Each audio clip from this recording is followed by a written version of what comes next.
Okay guys, so I brought you some sequence and series problems to practice for the test. I have a few problems here that we're gonna do. There's 4 in total. And yeah, so get a pencil and notes ready if you are planning to take notes. So on the first problem, we see given the sequence 3, 10, 7, 24, and so on, find the sum of the first 20 terms. So the first thing to do is to figure out whether this is an arithmetic sequence or a geometric sequence. So what do we do to 3? What do we do to this 3 to get to 10? What do we do to 10 to get to 7? What do we do to 17 to get to 24, and so on. So you can see that we add 7 to 3, we get 10. 7 to 10, 17. 7 to 17, 24. So 7, adding 7 and adding, that makes it an arithmetic sequence. Here I have my equations for arithmetic and geometric. So it was asking me to find the sum of the first 20 terms of this arithmetic sequence. I am going to be using this formula for this problem. It's arithmetic and I'm trying to find the sum. Also, I mentioned in class that these two equations are identical. You can just choose whichever you prefer best. So in this case, I'm going to choose this one, and my problem is going to look like this. So it's going to be S sub n, my sum, and it's actually S sub 20 because I'm finding the sum of the first 20 terms. So the sum of the first 20 terms is going to be, it's n over 2, so 20 over 2 times 2 times the first value. 2 and the first value was 3. So 2 times 3. And then that plus n minus 1, or 20 minus 1.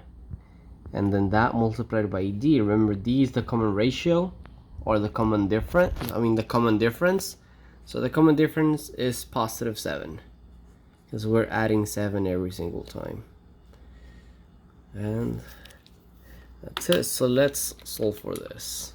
Alright, let me use green for solving. In this case, I'm gonna get 20 divided by 2. Here I get 10 times 2 times 3, that is 6, plus 20 minus 1, that is 19, and then that, whatever that 19 is, times 7, and there you go. So let's simplify this. I'm gonna be using my calculator over here. And it's pretty much, well, first 19, let's do 19 times 7, and we get 133. Then that plus 6, that'll make it 139, plus 6 is 139. So 133 plus 6, 139 times 10, 139 times 10. It's pretty easy. It's 1390, 1390. And this is the answer for the first problem.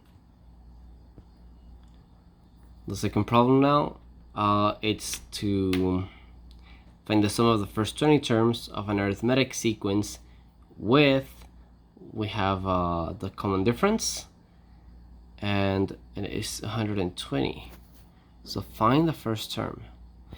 Okay. The sum of the first 15 terms of an arithmetic sequence with common difference of 2 is 120. Find the first term. This was one of the problems that we struggled to solve during an exit ticket, but I told you that we can use this same equation that I just used to be able to find it pretty easy. So I got the sum is 15. So I'm gonna write it over here. the sum is 15. The sequence has a common difference, d equals 2, and the sum we know, the sum we know is 120. The sum is 120 of the first 15 terms. So I'm sorry, over here, so we have the sum is 120 of the first 15 terms, and the common difference is 2. So I'm going to be using this equation again, and let's just set it up. The sum is 120. That's going to be my S, is 120. So let's write over here 120. That's the sum, and the sum we have equal to n divided by 2. We have 15 terms. Remember, it was 15 terms. So 15 divided by 2 times 2 times the first value. We don't know what the first value is, so it's just going to be 2 times a sub 1, because we don't know what that is, and then plus n minus 1 times d, plus n, the number of terms is 15, minus 1 times d, the common difference is 2. There we go. So the challenge is here to find a sub 1. That's pretty easy. Let's just solve for this. My first step over here, I see, might be simplifying what's in the denominator, maybe getting rid of this fraction. The whole thing is a multiplication, so I can multiply by 2 on both sides. By doing this 2 and this 2 cancel out, I'm left with 240 equals 15 times 2 a sub 1 plus, here we get 14 times 2, that is 28. Now to make it easy, instead of distributing, I'm going to divide by 15. Divide this side by 15 and divide this side by 15. That cancels out. Now my calculator, 240 divided by 15. Hopefully that gives us a nice value and not a fraction. So 240 divided by 15, and that is equal to 16. Pretty nice. So this fraction is just 16 equals 2a sub 1 plus 28. Let's just solve for right now. So minus 28 minus 28, this goes away. I'm left with 2a sub 1 equals negative, so let's see, I get 12. Negative 12. Now divide by 2. I get here that my a sub 1 equals negative 6. So my first value for this problem was negative 6. I just found the first term. Now let's go and see number 3. I'm actually going to skip this problem. Given the sequence, write the explicit formula.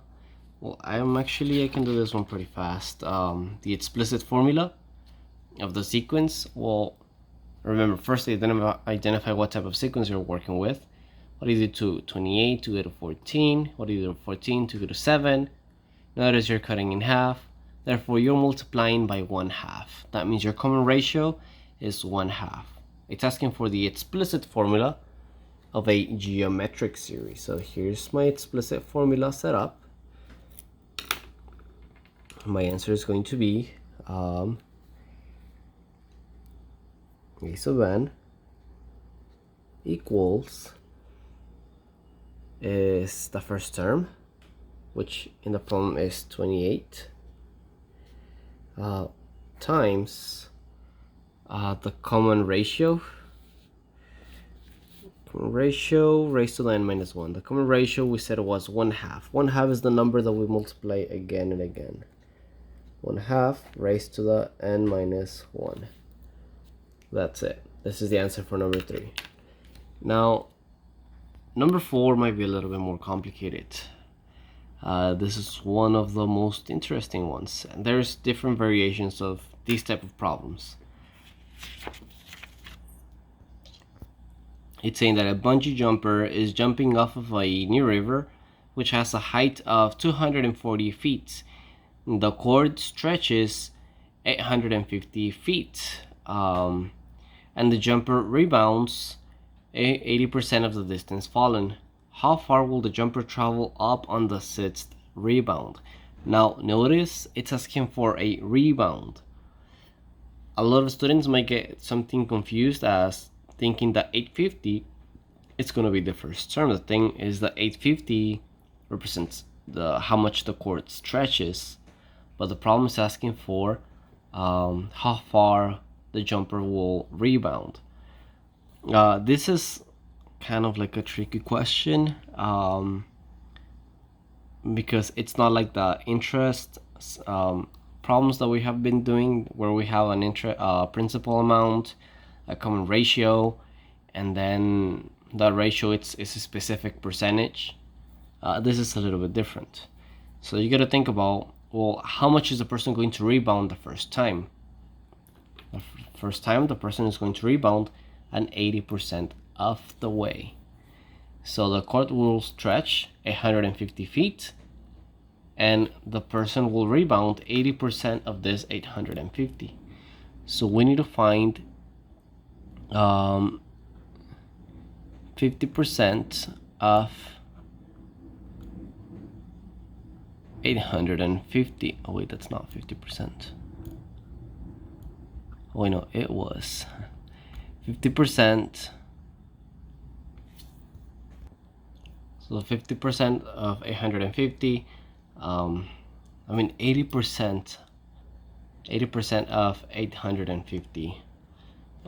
So you can see that first you need to multiply 80%, it's the same as 0.8, and that times 850,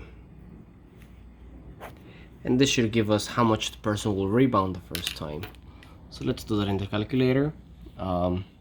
Is 0.8 times 850.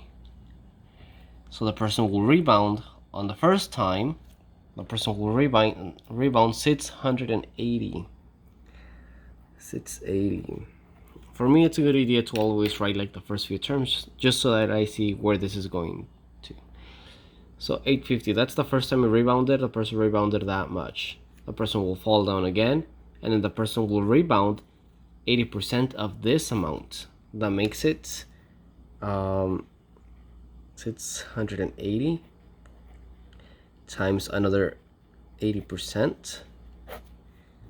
So let's see how much this is. So it's this value times 0.8. That's 544. So the person will rebound the second time.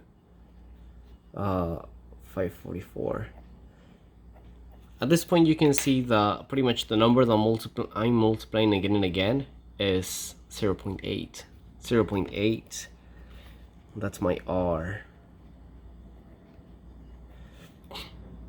My first value, second value, and I'm looking for how much the person will travel on the sixth rebound. Okay, so I'm not trying to find the sum. I'm trying to find how much the person will travel on the sixth time. So I'm looking for the sixth term.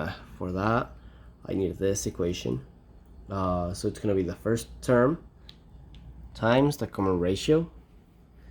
So my a sub 6, my sixth term, it's going to be my first term, which was 680. that times the common ratio 0.8 raised to the n minus 1, and in this case is 6 minus 1. Let's simplify this. Let's clean it up. 680 times 0.8 raised to the 5th power. Let's do this in the calculator. I'm gonna have to use a different calculator because my computer doesn't have this one. So give me 1 second. There you go. This is my 6th. How much the person will rebound on the 6th rebound. The answer is 222.8 feet. So the person will rebound this much on the 6th jump. And this is it. Be careful with, this is one version of a word problem involving geometric sequences. You might encounter another one. I'm pretty sure you will encounter another one where your common ratio, it's going to give you a specific percentage. Let's say the problem will state a 3% cashback or 3% interest. For that 3%, people will try to calculate the 3% to be equivalent to 0.03. This is 100% good, but this 0.3% is adding to the initial amount. So when you're doing this, because you're adding to the value you started with, the first value you started with, the common ratio won't be this 0.3. The common ratio will be the principal amount, the initial, in addition to this. In terms of percentages, this makes it a 103% or a 1.03 ratio. Okay, so this 1 represents the principal amount, one whole principal amount, and then 0.3 of the principal amount. So for those type of problems, your common ratio will typically be this. This was kind of tricky because a lot of people, if you have been doing problems involving interest rate, your ratio would look like this in this problem, because you're not adding to the rebounds. You're actually, the rebounds are getting actually smaller and smaller. Your common ratio is that given percentage.